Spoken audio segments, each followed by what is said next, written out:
우리 누가복음 3장 15절로 22절까지의 말씀을 저와 여러분이 교독하겠습니다. 그리스도가 오시기를 간절히 고대하고 있던 백성들은 모두 마음속으로 요한이 혹시 그리스도가 아닐까 생각했습니다. 그러자 요한이 그들 모두에게 대답했습니다. 나는 너희에게 물로 세례를 준다. 그러나 이제 나보다 더 큰 능력을 가진 분이 오실 텐데 그는 그분의 신발끈도 풀 자격이 없다.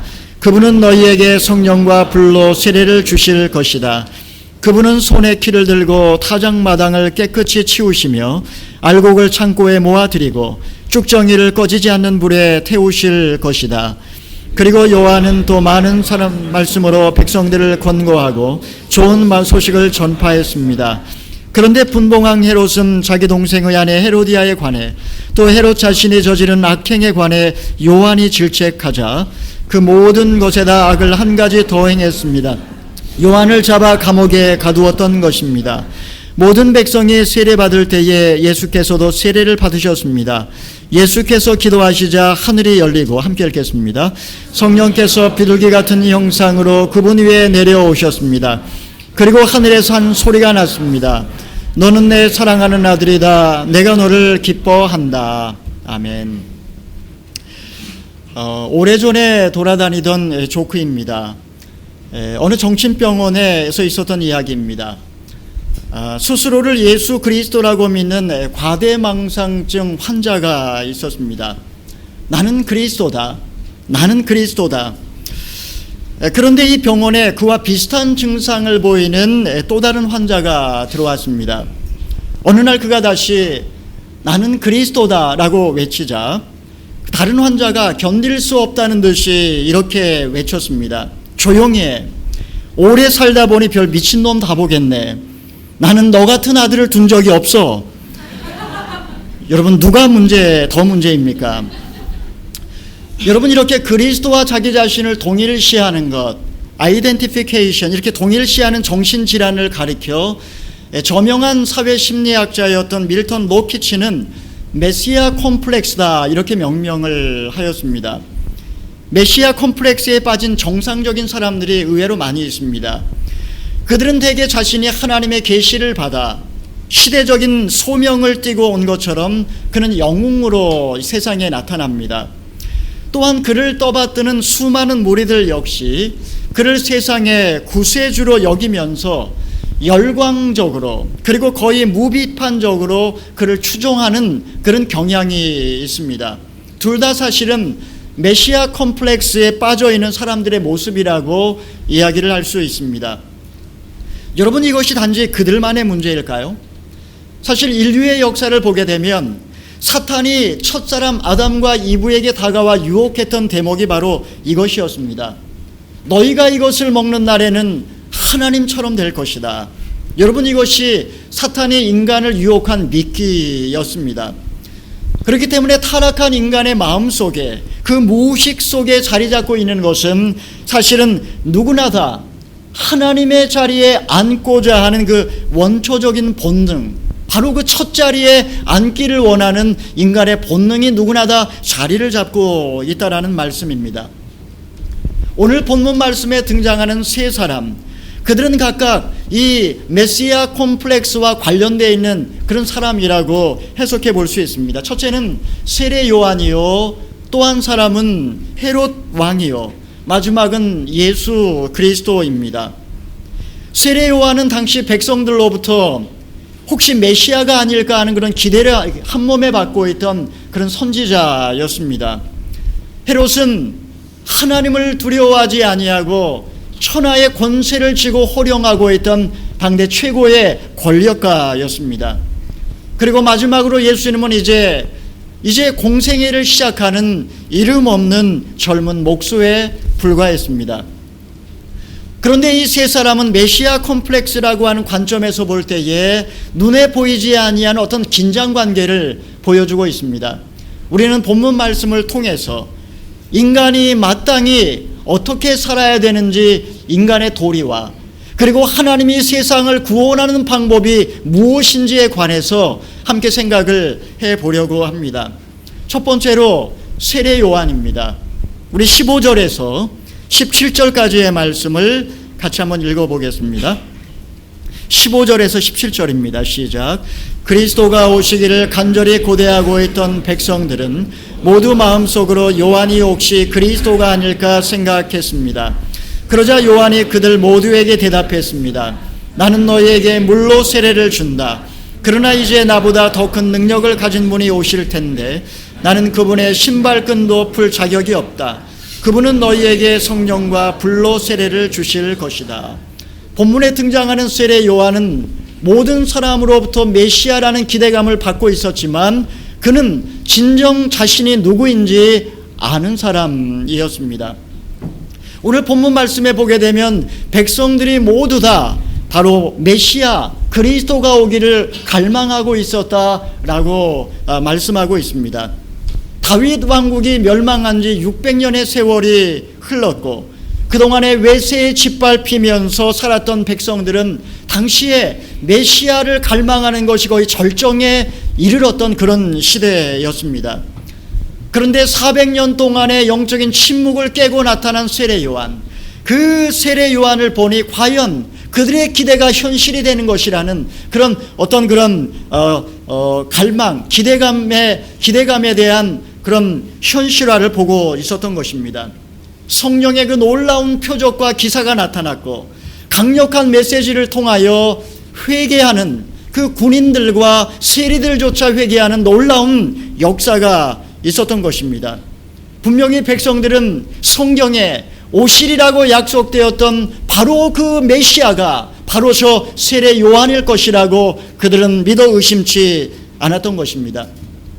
여러분, 이렇게 어떤 열망이, 어떤 간절한 목마름이 있는 사람들의 경우는 이렇게 어떤 대상이 나타나게 되면 거의 무비판적으로 열광적으로 그 시대의 영웅을 쫓는 경향이 있습니다.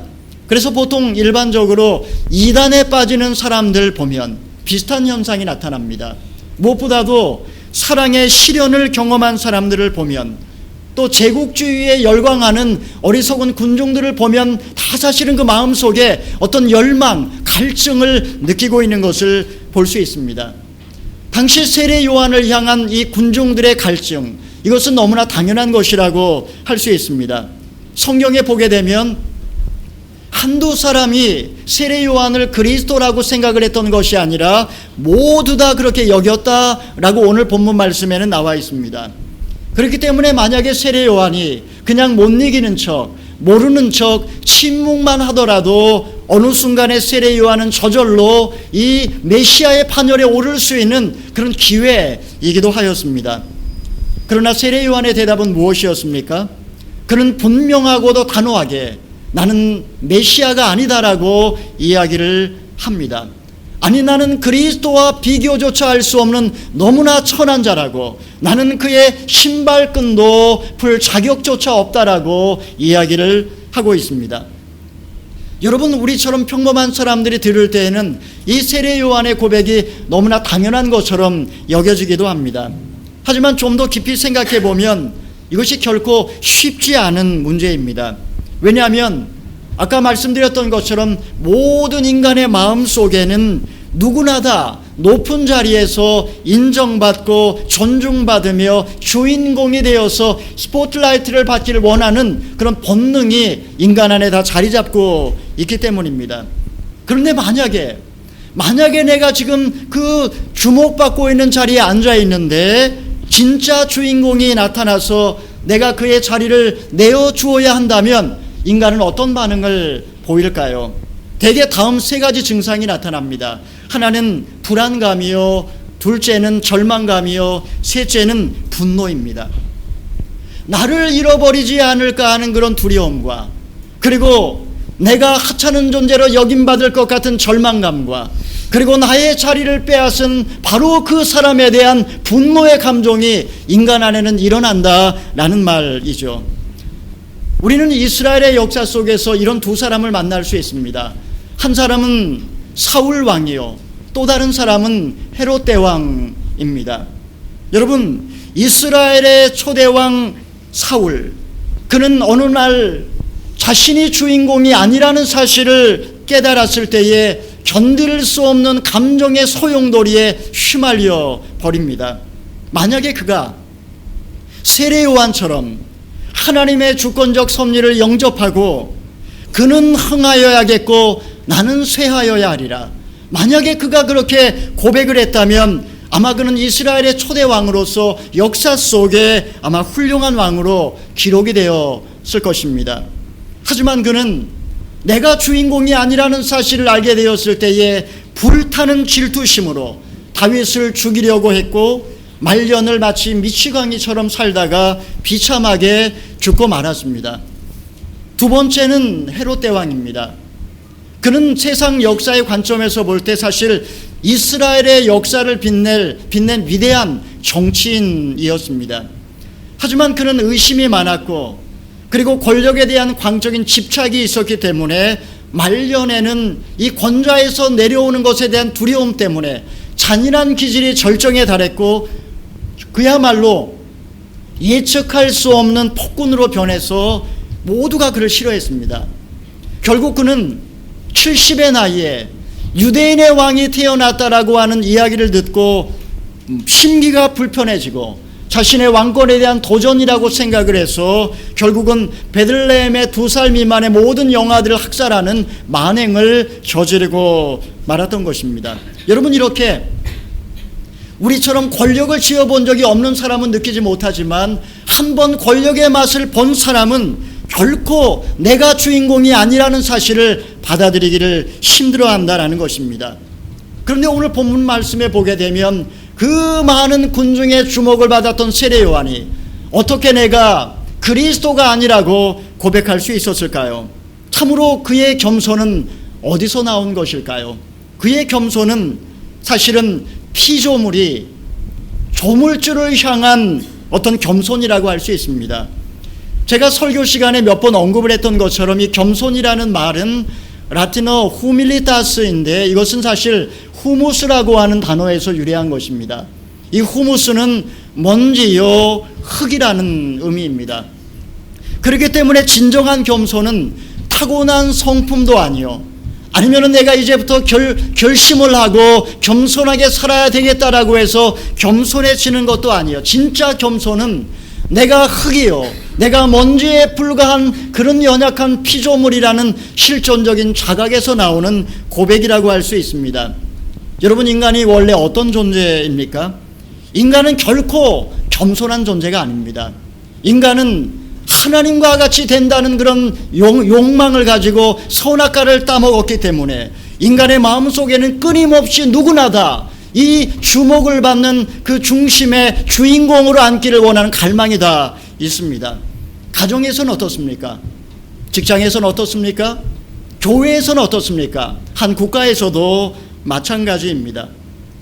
보통 가정에서 이 가장이 가부장적인 사회에서 절대 권력을 휘둘러 왔습니다. 과거에 물론 그랬고 오늘날에도 그런 가정이 적지 않습니다. 제가 알고 있는 어떤 분은 정말 외적으로 전혀 문제가 없는 모범적인 신앙인의 가정입니다. 물론 우리 뉴질랜드 교회 성도분은 아닙니다. 이분은 경제적으로 넉넉하고 풍요롭고 그리고 그의 아내도 참으로 싹싹하고 유머 감각이 넘치는 그런 분입니다.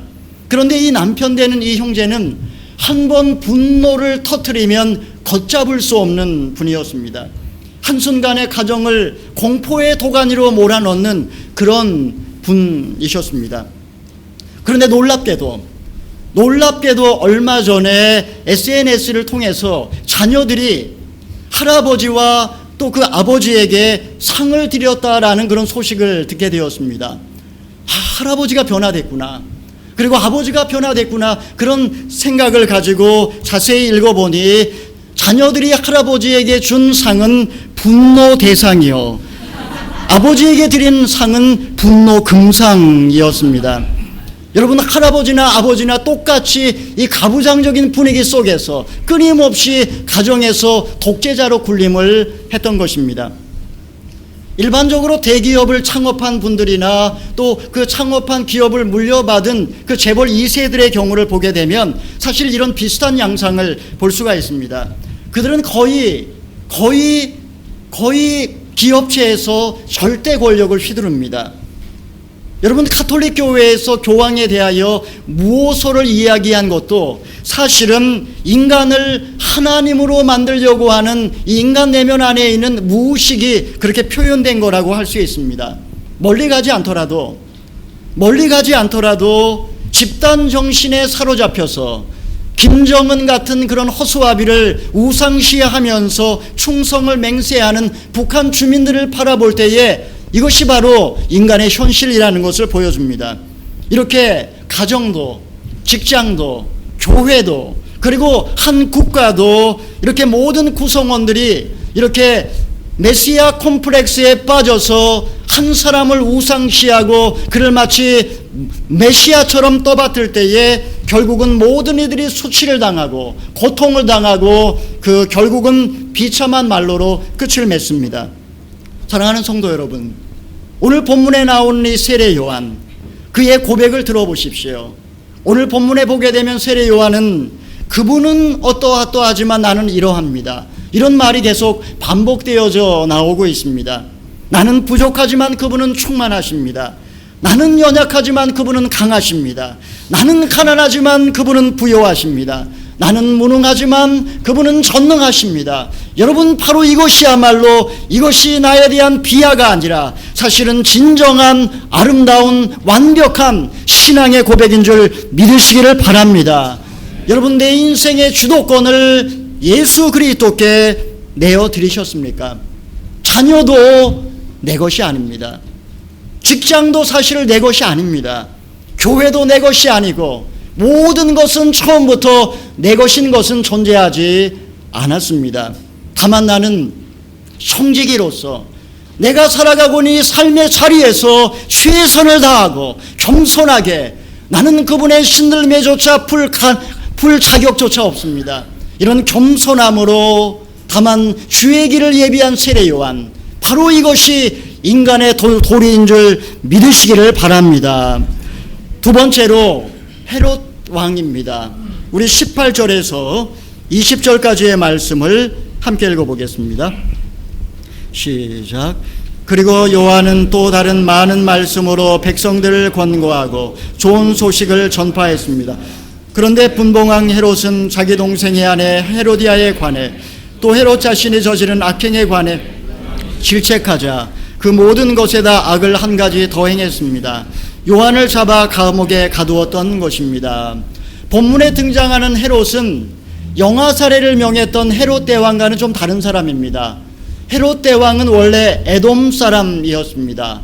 절반이 아브라함의 피가 흐르는 그런 민족이었습니다. 그리고 그의 아내는 여러 사람이 있었지만 그 중에 사마리아 사람인 말다게라고 하는 여성 사이에서 태어난 아들이 바로 오늘 본문에 등장하는 헤롯 안티파스입니다. 그는 어린 시절에 로마에 가서 엘리트 교육을 받았고, 그리고 아버지가 죽은 다음에 갈릴리의 분봉왕이 되었고, 그 당시 그는 그 이웃 왕국의 한 공주와 결혼한 상태였습니다. 하지만 그는 왕이 되어서 그의 걷잡을 수 없는 바람기 때문에 끊임없이 왕비와 갈등이 있었고, 결국은 왕비를 내어 쫓고 자신의 마음속에 연정을 품고 있었던 동생의 아내이자 자신의 조카였던 헤로디아와 재혼을 하였습니다. 여러분, 이스라엘 백성들이 이 광경을 보면서 경악을 금치 못했습니다. 헤롯은 마치 하나님처럼 어느 누구도 두려워하지 않고 절대 권력을 휘두르며 온갖 방종의 삶을 살았고, 그리고 그를 책망했던 세례 요한을 잡아 그 목을 쳐 참소함으로써 또 한 가지의 악을 행하고 말았습니다.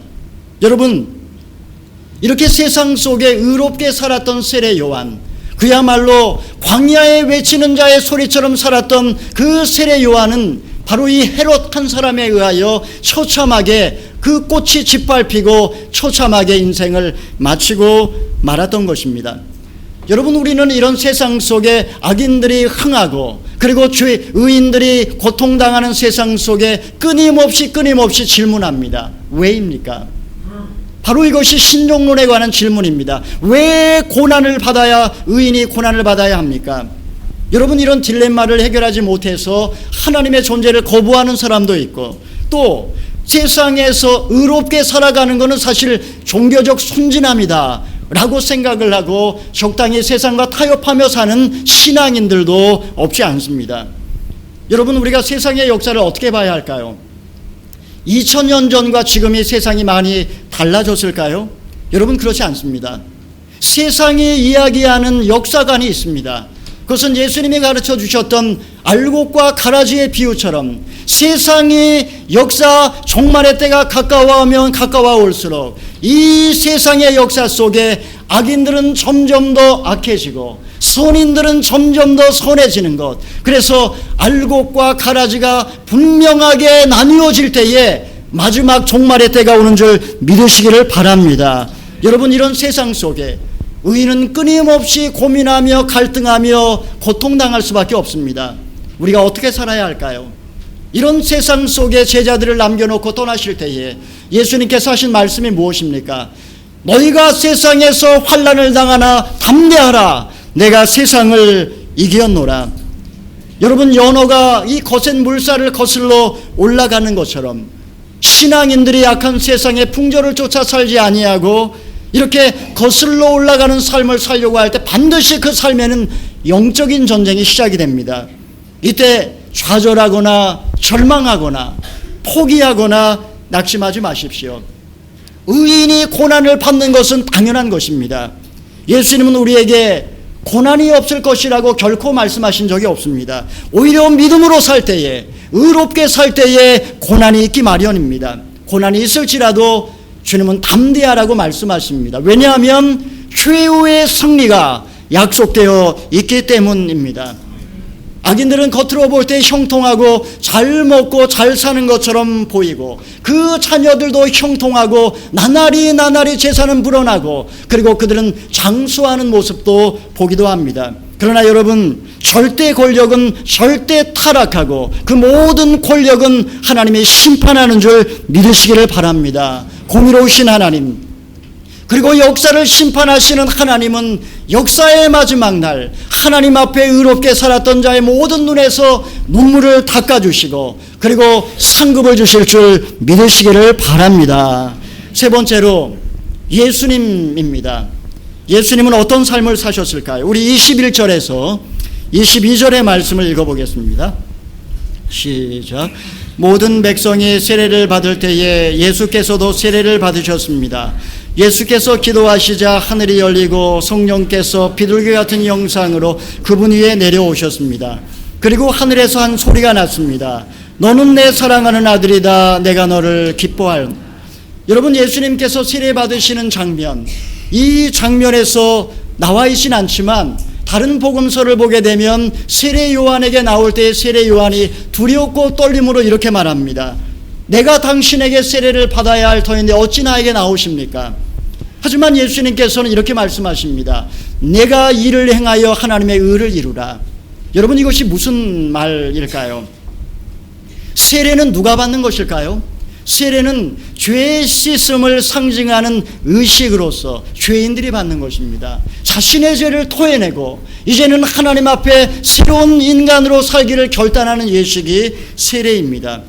그렇기 때문에 예수님이 세례를 받으셨다라는 것은 어떤 큰 의식으로서 어떤 세상을 향해 나아가기 전에 대관식 같은 것이 아니라 사실은 죄 있는 인간과 자신을 동일시하시는 그런 예수 그리스도의 상징적인 행위입니다. 다시 말하면 그리스도의 자기 비하, 곧 그리스도의 겸손이 바로 공생의 시작의 첫 출발점이라는 사실입니다. 우리 빌립보서 2장 6절에서 8절까지의 말씀을 같이 한번 읽어보겠습니다. 시작. 그분은 본래 하나님의 본체셨으나 하나님과 동등됨을 기득권으로 여기지 않으시고 오히려 자신을 비워 종의 형체를 가져 사람의 모습 되셨습니다. 그리고 자신을 낮춰 죽기까지 순종하셨으니 곧 십자가에 달려 죽으신 것입니다. 여러분, 예수님께서는 자신의 기득권을 포기했다라고 성경은 이야기를 하고 있습니다. 얼마든지 하늘의 보좌를 누리며 살 수 있는 하나님의 아들이 너무나 겸손하셨기 때문에 더럽고 냄새나는 말구유의 한 아기로 태어나셨기에 바로 그런 이유 때문에 바로 이것이 구원의 표적이라고 복음서 기자는 이야기를 했던 것입니다. 죄인 중에 한 사람같이 되시기 위해서 세례를 받으셨고 공생의 기간 동안에 죄인 가운데 친구로 사셨으며 맨 마지막 순간에 죄인들 가운데 강도들 사이에서 십자가에 못 박혀 죽으신 사건, 바로 이 그리스도의 자기 비하, 그리스도의 겸손, 바로 이것이 구원의 하나님의 방법이었습니다. 여러분, 인간의 겸손과 그리스도의 겸손이 다릅니다. 인간의 겸손은 피조물로서 내가 결코 신이 아니요 내가 흙이요 먼지에 불과한 피조물에 불과하다라는 고백이 이게 인간의 겸손이라고 한다면, 그리스도의 겸손은 모든 영광과 권세와 보좌를 버리고 낮고 낮은 이 세상 죄인의 자리에 내려오는 것, 바로 이것이 그리스도의 겸손입니다. 여러분, 어떻게 하나님이 인간이 될 수 있을까요? 여러분, 이것은 하나님께서 인간을 사랑하셨기 때문에 가능합니다. 보통 보면 사랑하는 사람을 동일시하는 것이 보통 인간 사이에 있는 심리적인 현상입니다. 사랑하는 사람, 만약에 그것이 나의 자식이면 부모는 자식과 자신을 동일시합니다. 바로 그런 이유 때문에 자식의 영광은 부모의 영광이 되고, 자식의 수치는 부모의 수치가 되고, 자녀의 아픔은 부모의 아픔이 됩니다. 똑같이 느끼는 것, 이것이 바로 동일시입니다. 남녀 사이에서도 겉으로 볼 때는 전혀 어울리지 않을 것 같은 두 사람이라 할지라도 사랑의 감정이 싹트게 되면은 국경을 초월하고, 그리고 나이를 떠나서 사상을 초월해서 두 사람은 하나가 됩니다. 바로 이것이 사랑을 통한 동일시입니다. 그런데 만약에 서로 동일시하는 두 인간이 불완전한 존재라면 어떻게 될까요? 여러분, 불완전한 인간 사이에 동일시가 일어나게 되면 사실 그것은 건강한 것이 아니라 서로를 병들게 만듭니다. 만약에 부모가 자식과 자신을 동일시할 때에, 그래서 거기서 벗어나지 못한다면 나이를 먹어갈수록 건강한 분화가 일어나지 않고 오히려 끊임없이 서로 의존하고 간섭함으로써 역기능적인 관계가 만들어집니다. 바로 여기서 고부간의 갈등이 시작되는 것이고 많은 문제가 가정에 일어나게 됩니다. 부부 사이에서도 지나치게 너무 사랑하기 때문에 지나치게 서로를 동일시하게 되면 상대방을 지나치게 간섭하고 통제함으로써 인형의 집에 나와 있는 노라처럼 아내를 그렇게 가두어 버리기도 하고, 아니면은 의처증과 의부증에 사로잡혀서 많은 문제를 일으키기도 하는 것입니다. 여러분, 인간의 불완전한 동일시는 인간에게 상처를 안겨다 줍니다. 그러나 메시아의 동일시, 메시아가 죄인이 되는 이 놀라운 동일시는 바로 하나님의 구원의 계획이었던 것입니다. 창조주가 피조물의 자리로 내려오는 이 놀라운 통일시야말로 구원의 새로운 길이었기 때문에 예수님께서는 죄인과 똑같이 역임을 받으면서 인간이었던 세례 요한에게 세례를 받으셨던 것입니다. 예수님이 세례를 받으실 때에 하늘이 열리고 성령이 비둘기처럼 내려오고, 그리고 성부 하나님의 음성에 들렸습니다. 이는 내 사랑하는 아들이요 내 기뻐하는 자라. 여러분, 이 본문에 보면 성부, 성자, 성령 세 분의 하나님이 나타납니다. 그 모두가 이제 죄인처럼 여김받으며 새로운 공생의 시작을 알리는 바로 이 역사적인 순간에 세 분의 하나님이 함께 축복하며 기뻐하고 있는 장면을 볼 수 있습니다. 사랑하는 성도 여러분, 예수님은 죄인과 자신을 동일시함으로써 하나님의 의를 이루셨습니다. 인간의 사랑은 이기적이고 불완전하고 그리고 오염되어 있기 때문에 인간의 사랑은 서로를 병들게 만들지만, 그리스도의 자기 비하, 그리스도의 겸손은 바로 병든 인간을 치유하는 하나님의 구원의 섭리인 줄 믿으시기를 바랍니다. 예, 결론적으로 말씀을 마무리하기를 원합니다. 여러분, 우리가 있어야 할 자리가 어디일까요? 여러분은 어느 자리에 지금 앉아 계십니까? 세례 요한은 주인공이 나타나자 자신의 자리를 내어드리고 역사의 무대에서 물러났습니다. 헤롯은 자기 자리에 집착하면서 오만방자하게 절대 권력을 휘두르다가 역사 속에서 비참하게 사라졌습니다. 그러나 예수님은 얼마든지 존귀와 영광을 받으실 수 있는 분이셨음에도 불구하고 인간과 같이 가장 낮은 자리로 내려오셔서 인간의 구원을 시작하셨습니다. 겸손과 자기 비하, 이것은 인간적으로 비참한 것이 아니라 오히려 하나님의 구원 방법이요 인간의 마땅한 도리인 줄 믿으시기를 바랍니다. 사랑하는 성도 여러분, 우리는 그리스도의 신발끈조차 풀 수 없는 그런 너무나 가치 없는 존재들입니다. 예수님은 자기를 비워 종의 형체를 가지셨습니다. 이런 겸손함, 바로 이런 겸손함을 보시고 성부 하나님이 말씀하십니다. 너는 내 사랑하는 아들이라 내가 너를 기뻐하노라. 인간의 도리가 무엇일까요? 그리고 하나님의 구원 방법이 무엇일까요? 그것은 바로 겸손입니다. 나 자신이 흙덩어리요, 그리고 나 자신이 피조물에 불과한 존재라는 사실을 인식하는 겸손함, 그리고 얼마든지 위에서 군림하며 다스릴 수 있음에도 불구하고 가장 낮은 자리로 내려가는 바로 겸손함을 하나님은 구원의 도구로 쓰시는 줄 믿으시기를 바랍니다. 우리 모두 다 내 삶의 주인공이 내가 아니라는 사실, 그래서 이 모든 주권을 주님께 맡겨드리고 오직 참된 메시아 그리스도만을 높여드리며 그분만을 섬기는 저와 여러분이 되시기를 주님의 이름으로 축원합니다. 아멘. 기도하겠습니다.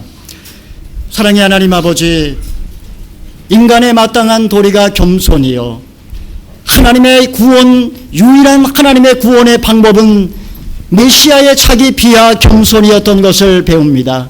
바로 이것이 인간을 구원할 수 있는 유일한 방법인 줄 믿사오니 하나님 한낱 흙이요 먼지에 불과한 존재로서 겸손하게 살게 도와주시옵시고 겸손을 통하여 우리 또한 이 땅에 하나님의 구원을 이루어가는 도구가 될 수 있도록 축복하여 주시옵소서. 감사하며 예수님의 이름으로 기도하옵나이다. 아멘. 우리 다 함께 일어나서 시작된 내 함께 봉헌송 하나님께 드리겠습니다.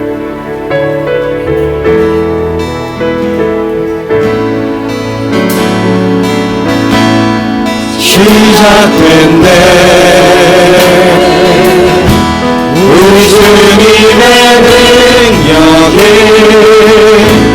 나의 삶을 다스리고 새롭게 하네. 자유하네. 죄와 사망으로부터 나의 삶은 변하구나. 출발하네. 그대로라. 주의 은혜 한량없는 주의 은혜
살아계신 하나님 아버지, 주님의 것을 주님께 돌려드리오니 하나님 홀로 영광받아 주시옵소서. 이 물질을 받아주시고 하늘의 신령한 복과 땅의 기름진 복으로 30배, 60배, 100배로 갚아 주시옵소서. 날마다 겸손함으로 또한 이 땅 가운데 하나님의 구원을 이루어가는 도구가 되게 하여 주시옵소서. 이제는 우리 주 예수 그리스도의 무한하신 은혜와 하나님 아버지의 극진하신 사랑하심과 성령의 교통하심이 세례 요한의 겸손함과 그리스도 메시아의 겸손함 자기 비하를 본받아 날마다 나를 낮추고 주물 주 앞에 피조물로 두렵고 떨림으로 살기를 원하며, 그리고 이 땅 가운데 구원의 역사를 이루길 원하는 모든 주의 백성들 머리 위에와 저들의 가정과 사역과 직장과 자녀들 위에 땅끝에서 눈물로 실 뿌리는 선교사님들과 우리의 조국 대한민국과 그리고 이 뉴질랜드 이 나라와 이 민족의 역사 위에 이제로부터 영원토록 함께하옵시기를 간절히 축원하옵나이다. 아멘.